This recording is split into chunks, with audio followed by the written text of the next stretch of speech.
प्रिय विद्यार्थियों, कक्षा 10 विज्ञान विषय के वर्चुअल क्लास में आपका स्वागत है। मैं रमाशंकर चौरसिया, सहायक अध्यापक SSBL इंटर कॉलेज देवरिया। विद्यार्थियों, विज्ञान विषय के अंतर्गत आज हम लोगों के अध्ययन का अध्याय है आनुवांशिकता एवं जैव विकास। अध्ययन की सुविधा के लिए इसे हमने दो भागों में बांटा है। भाग 1 में आनुवांशिकता या हेरेडिटी का अध्ययन करेंगे और भाग 2 में जैव विकास का अध्ययन करेंगे। तो आइए भाग 1 आनुवांशिकता का अध्ययन करते हैं इस एपिसोड में, जिसका मुख्य उद्देश्य अर्थात चर्चा के बिंदु होंगे आनुवांशिकी, आनुवांशिकता एवं विभिन्नता। इसी आनुवांशिकता के अंतर्गत अध्ययन करेंगे मेंडल के वंशागति के नियम और लिंग निर्धारण। पूर्व ज्ञान के रूप में बच्चों हम लोगों ने जीवों की जनन क्रिया का अध्ययन किया, तो यह पाया कि प्रत्येक जनक से संतति उत्पन्न होते हैं। संतति में जनकों के समान लक्षण होते हुए कुछ अंतर होता है, जिसको हम विभिन्नता कहते हैं। विभिन्नता भले छोटी हो, लेकिन जैव विकास में उसका बहुत ही बड़ा योगदान होता है, जिसका अध्ययन हम लोग जैव विकास के अंतर्गत करेंगे। जनन प्रक्रिया में ये पढ़ा गया था कि 2 प्रकार के होते हैं, जिसे हम अलैंगिक जनन एवं लैंगिक जनन कहते हैं। अलैंगिक जनन में केवल एक जनक की आवश्यकता होती है, जबकि लैंगिक जनन में नर और मादा 2 जनकों की आवश्यकता होती है। लैंगिक जनन के फलस्वरूप अपने ही समान जीव उत्पन्न होते हैं, उसमें विभिन्नता अपेक्षाकृत कम पाई जाती है। जैसे गन्ने के खेत का अगर हम अवलोकन करें तो उसमें विभिन्नता बहुत कम मिलती है, लेकिन अगर मानव के संतति को देखते हैं तो शिशु अपने जनक माता पिता के समान होते हुए बहुत सारे लक्षणों में भिन्न होते हैं। ये विभिन्नता उनकी पीढ़ी दर पीढ़ी संचित होती है। अब यह देखना है कि इस विभिन्नता का परिणाम उसकी संतति पर कैसा पड़ता है। विभिन्नता यहाँ पर देखते हैं हम जीवाणु में। एक जीवाणु जो स्वतः विभाजन करके 2 संतति जीवाणु बनाते हैं, इसमें कुछ विभिन्नता पाई जाती और बहुत सारी समानताएं पाई जाती। पुनः ये दोनों जीवाणु विभाजन करके 2 नई और संतति बनाती हैं, अर्थात प्रत्येक 2 से 2-2 नई संतति बनती है। ये मूल पूर्वज से समान होते हुए बहुत सारे लक्षणों में भिन्न होते हैं और कुछ तो विशेष लक्षणों में भिन्न होते हैं। अब देखना ये है कि ये भिन्नता उनकी संतति में क्या परिणाम लाते हैं। ऐसा ही मानव में लैंगिक जनन के दौरान उत्पन्न संतति में कुछ लक्षणों का हम अवलोकन करते हैं। अगर कक्षा के सभी विद्यार्थियों के कर्ण पल्लव पर ध्यान दें तो 2 तरह के कर्ण पल्लव पाते हैं। एक कर्ण पल्लव जो स्वतंत्र रूप से होता है और दूसरा कर्ण पल्लव जो सिर से चिपका रहता है। बच्चों, उसका हमें डाटा बनाना चाहिए। कि कितने बच्चों के कर्णपल्लव स्वतंत्र हैं और कितने बच्चों के कर्णपल्लव जुड़े हुए हैं, और इस सारणी के आधार पर उनके माता पिता में कर्णपल्लव की स्थिति देखेंगे और वंशागति के प्रतिशत का हम निर्धारण करेंगे। लैंगिक जनन के फलस्वरूप जो लक्षण उनके अंदर स्थानांतरित होते हैं वह किस प्रकार संतति में स्थानांतरित होते हैं और कौन से लक्षण स्थानांतरित होते हैं, इन सब का अध्ययन हम आनुवांशिकी के अंतर्गत करते हैं। तो हम देखेंगे आनुवांशिकता या वंशागति क्या होती है।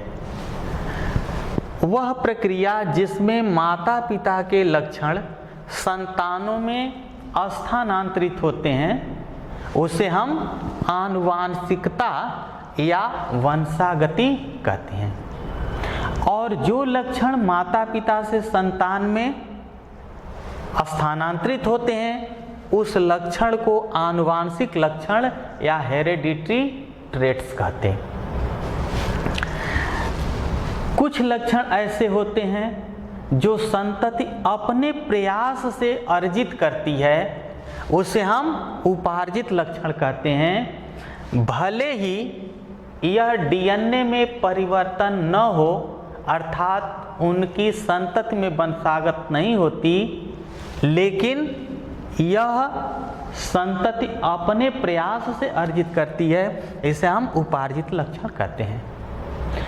जीव विज्ञान की वह शाखा जिसके अंतर्गत आनुवांशिकता के नियम या वंशागति के नियम, प्रक्रिया और आनुवांशिक लक्षणों का अध्ययन करते हैं, उसे बच्चों आनुवांशिकी या जेनेटिक्स कहते हैं। जेनेटिक्स शब्द का प्रयोग सबसे पहले वेटसन नामक वैज्ञानिक ने किया, परंतु आनुवांशिकता का वैज्ञानिक अध्ययन ग्रीगर जॉन मेंडल ने किया। इस कारण इन्हें हम आनुवांशिकता के जनक या फादर ऑफ जेनेटिक्स कहते हैं। ये पहले वैज्ञानिक हैं जिन्होंने मटर पाइसम सेटाइवम के पौधे पर संकरण संबंधी प्रयोग किया और आनुवांशिकता का नियम प्रतिपादित किया। थोड़ा सा ग्रीगर जॉन मेंडल के बारे में जान लेना आवश्यक है। बच्चों, ग्रीगर जॉन मेंडल का जन्म ऑस्ट्रिया के ब्रून शहर में 22 जुलाई सन 1822 को हुआ। ये चर्च में पादरी नियुक्त हुए। वहाँ पर मटर पे संकरण संबंधी प्रयोग करते और ये गणित विज्ञान के विद्यार्थी होने के नाते संकरण से प्राप्त परिणामों का उल्लेख करते और नोट करते, जिससे प्रयोग का परिणाम प्रस्तुत करने में सहायता मिलती। 1866 में इन्होंने अपना शोध एक्सपेरिमेंट इन प्लांट हाइब्रिडाइजेशन नाम से प्रकाशित किया। 1884 में इनकी मृत्यु हो गई। 16 वर्ष बाद सन 1900 में ऑस्ट्रिया के टी सरमाक, जर्मनी के कार्ल कोरेंस और हॉलैंड के ह्यूगो डी ब्रिज ने पुनः इनके प्रयोगों का परीक्षण किया और नियम सही मिला, जिसे मेंडल के आनुवांशिकता के नियम नाम से प्रतिपादित किया। अब मेंडल का आनुवांशिकता नियम क्या है, इसको जानने से पूर्व कुछ शब्दावली के बारे में जानना आवश्यक है। सबसे पहले क्रॉसिंग या संकरण। संकरण का अर्थ होता है दो जनकों के बीच युग्मकों का आदान प्रदान। इन्होंने अपने प्रयोग में मटर के पौधे का चयन किया। यहाँ पर मटर के 2 रंग के पुष्प हैं, सफ़ेद और बैंगनी। मान लीजिए इनके बीच हमें संकरण कराना है और यह देखना है कि सफ़ेद और बैंगनी रंग के पुष्प के बीच संकरण कराने से प्रथम पीढ़ी में किस रंग के पुष्प प्राप्त होते हैं। संकरण क्रिया के दौरान पहले पुष्प के नर भाग, जिसे हम स्टैमेन कहते हैं, उसको परिपक्व होने से पूर्व काट के निकाल दिया जाता और दूसरे पुष्प जिसका संकरण कराना है उसके परागकण को ब्रश से उठाकर दूसरे पुष्प के मादा स्टिग्मा पर पहुंचा दिया जाता है। इस क्रिया को संकरण कहते हैं। अगर हम इस संकरण क्रिया में केवल एक ही लक्षण पर ध्यान देते हैं, एक ही लक्षण का अध्ययन करते हैं, जैसे सफ़ेद पुष्प और बैंगनी पुष्प, या लंबा पौधा, बौना पौधा, गोल बीज, झुर्रीदार बीज, तो इसे हम एक संकर संकरण कहते हैं। अगर हम प्रयोग में 2 लक्षण का ध्यान रखते हैं, जैसे लंबा पौधा और गोल बीज, ये 2 लक्षण लेते हैं, लंबा पौधा और गोल बीज का संकरण कराते हैं बौना पौधा और झुर्रीदार बीज, तो इसे हम द्विसंकर संकरण कहते। संकरण के दौरान जिस लक्षण को हम लेते हैं, जैसे लंबापन, तो उसके लिए कोई जीन प्रस्तुत करते हैं, जैसे कैपिटल टी, तो उसे हम जीनोटाइप कहते हैं। और उसके जैसे इस प्रयोग में अगर हम देखते हैं, यहाँ पर कैपिटल टी यह लंबे के लक्षण को व्यक्त करते हैं, यह जीनोटाइप हुआ।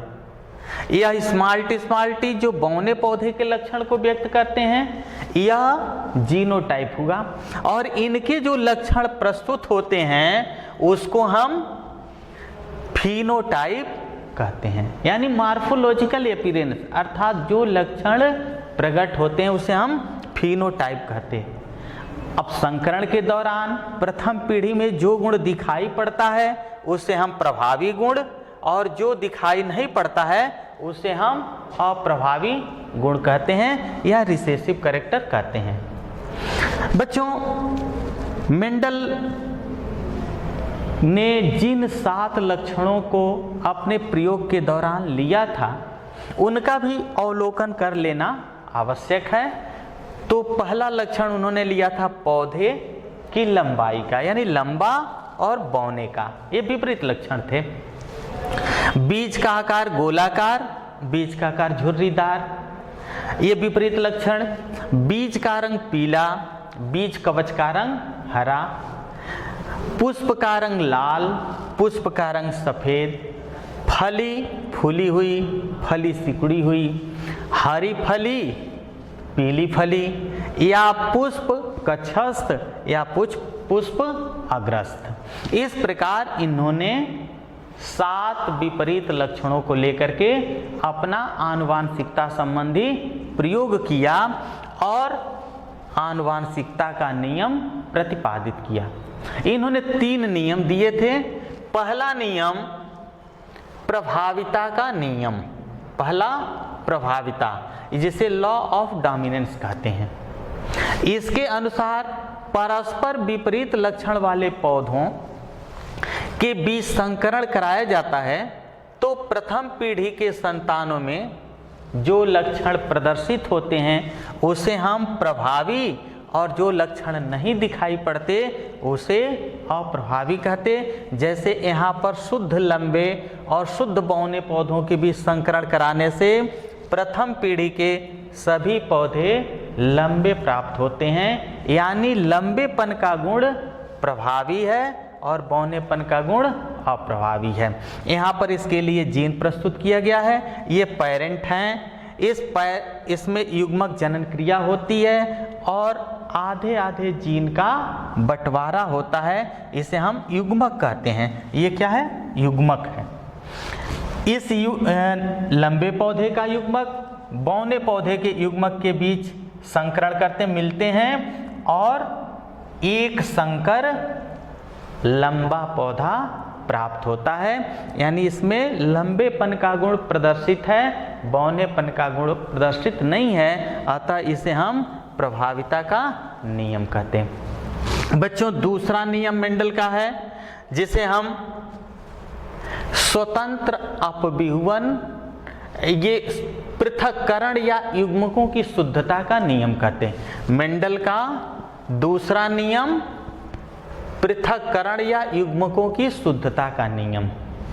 इसके अनुसार लंबे और बौने पौधों के बीच जब संकरण कराते हैं तो प्रथम पीढ़ी F1 जनरेशन में सभी पौधे लंबे प्राप्त होते हैं। लंबे जो एक संकर है, अशुद्ध हेट्रोजाइगस या विषम युग्मजी, इसमें हम स्वपरागण होने देते हैं, सेल्फ क्रॉस, और इस सेल्फ क्रॉस के फलस्वरूप कुल 4 तरह के पौधे प्राप्त होते हैं,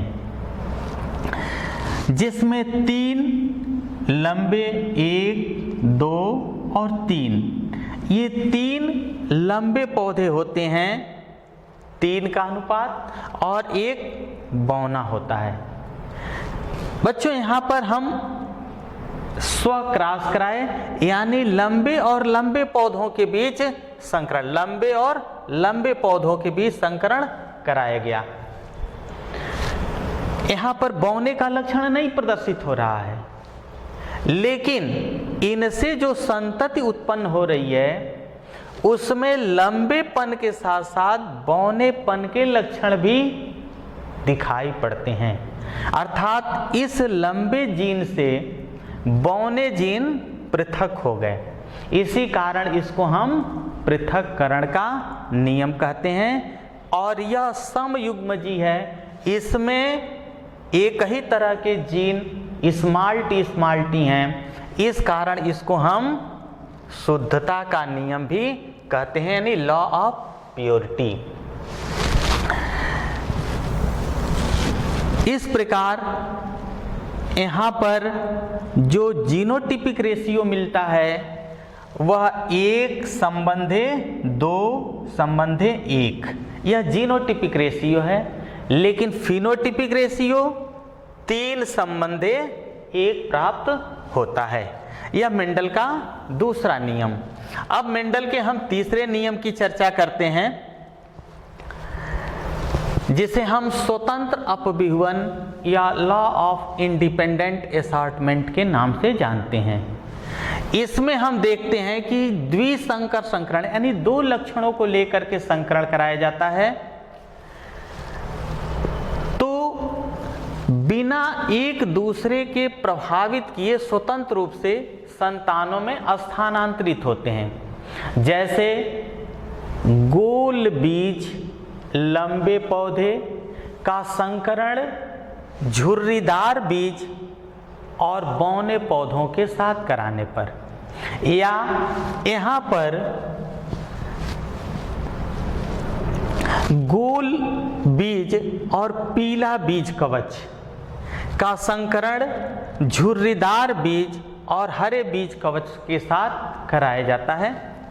युग्मक जनन की क्रिया होती है, युग्मक बनते हैं, निषेचन के फलस्वरूप जो प्रथम पीढ़ी में प्राप्त होते हैं वो गोल बीज और पीला बीज कवच होता है। इनके बीच स्वनिषेचन की क्रिया होती और कुल 16 पौधे प्राप्त होते हैं, जिसमें 9 पौधे गोल पीले और 1 पौधा हरा झुर्रीदार होता है। बच्चों, इसको हम इसलिए स्वतंत्र अभ्युहन का नियम कहते कि द्वितीय नियम के अनुसार तो केवल गोल पीले और झुर्रीदार हरे ही मिलने चाहिए, लेकिन इसके अतिरिक्त 3 पौधे गोल हरा और 3 पौधे झुर्रीदार पीला भी प्राप्त होता है। यानी कहने का तात्पर्य कि गोल बीज का आकार केवल पीला के साथ ही नहीं जा सकता, बल्कि यह स्वतंत्र है, हरे बीज कवच के साथ भी जा सकता है, इसलिए गोल और हरा हो गया। ये बाध्यता नहीं है कि झुर्रीदार बीज हरे के साथ जा सकता है, बल्कि झुर्रीदार पीले के साथ भी जा सकता है। तो ये जो लक्षण हैं यह प्रदर्शित करते हैं कि जीन स्वतः स्वतंत्र हैं किसी भी जीन के साथ स्थानांतरित होने के लिए। अब बच्चों, ये जानने का हम प्रयास करेंगे कि कोई भी जीन अपना जो लक्षण प्रस्तुत करता है वह कैसे प्रस्तुत करता है। इसके लिए ये जीन जो डीएनए के बने होते हैं, इनके निर्देशन में विशेष प्रकार के प्रोटीन का निर्माण होता है। अगर हम कल्पना कर लें पौधों के लंबाई का, तो पौधों में लंबाई का कारण हार्मोन है और हार्मोन का संश्लेषण एक विशेष जीन के देखरेख में होता है। अगर संबंधित जीन रहेगा तो हार्मोन का संश्लेषण अधिक होगा, दक्षता से होगा और पौधों की वृद्धि अधिक होगी। अब किसी भी जीवधारी में जो भी लैंगिक जनन क्रिया होता है उसमें युग्मक का निर्माण होता है। युग्मक में जनकों के लक्षण होते हैं जिनके संयुग्मन से संतति का निर्माण होता, और ठीक इसी प्रकार की वंशागत की क्रिया अन्य जंतुओं में भी होती है। मेंडल अपने प्रयोगों में सफल रहे। इसके 2 मुख्य कारण थे। पहला, कार्य विधि के कारण सफलता, यानी इनके प्रयोग का जो प्रोसीजर था वह बहुत ही अच्छा था, यानी इसमें एक समय पर एक लक्षण पर ध्यान केंद्रित करते और कम समय में 2 या अधिक पीढ़ियों पर संकरण का प्रयोग करते। समयुग्मजी एवं विषम युग्मजी लक्षणों का इन्होंने चयन किया। और दूसरा मुख्य सफलता का कारण था मटर के पौधे का चयन। तो मेंडल ने मटर के पौधे का चयन किया क्योंकि वह एक वर्षीय थे और द्विलिंगी होते थे। अब इसके साथ हम अध्ययन करेंगे लिंग निर्धारण का, यानी संतति 2 तरह के उत्पन्न होते हैं।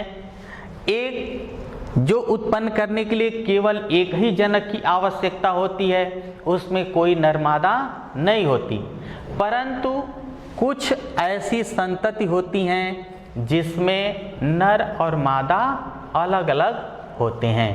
अतः यह जानना कि उत्पन्न होने वाली संतति नर है या मादा, इसको निश्चित करना लिंग निर्धारण या सेक्स डिटर्मिनेशन कहलाता है।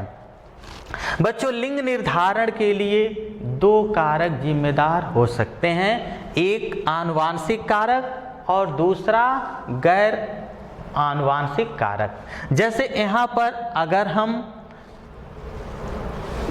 टार्टवाइस या कछुए को देखते हैं तो 31 डिग्री सेंटीग्रेड से कम ताप पर नर कछुए उत्पन्न होते हैं, जबकि 33 डिग्री सेंटीग्रेड से अधिक ताप पर मादा कछुए उत्पन्न होते हैं। इस प्रकार कछुए में लिंग का निर्धारण ताप द्वारा होता है, न कि गुणसूत्र द्वारा।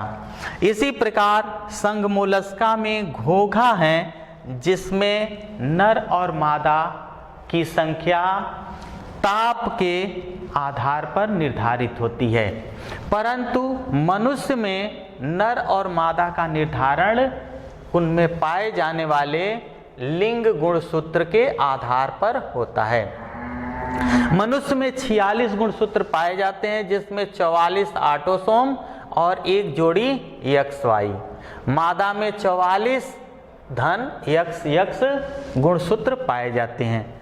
युग्मक जब बनते हैं तो नर में X और Y युग्मक बनते हैं, मादा में XX युग्मक बनते हैं। इस युग्मक के संयोजन से 50% मादा संतति उत्पन्न होने की संभावना होती है, तो 50% नर संतति उत्पन्न होने की संभावना होती है। इस प्रकार मनुष्य में लिंग का निर्धारण गुणसूत्र के द्वारा होता है, अर्थात आनुवांशिक होता है। बच्चों, इसी के साथ आज का पाठ संपन्न होता है। इसमें कुछ गृह कार्य नोट करेंगे। प्रश्न 1 है, संकरण क्रिया से क्या समझते हैं। प्रश्न दूसरा है, मेंडल के 3 आनुवांशिकता के नियम की व्याख्या लिखें। और तीसरा प्रश्न है, लिंग निर्धारण के कारक कौन कौन से हैं। तो आज के एपिसोड में इतना ही। अगले एपिसोड में हम इवोल्यूशन या जैव विकास पढ़ेंगे। धन्यवाद।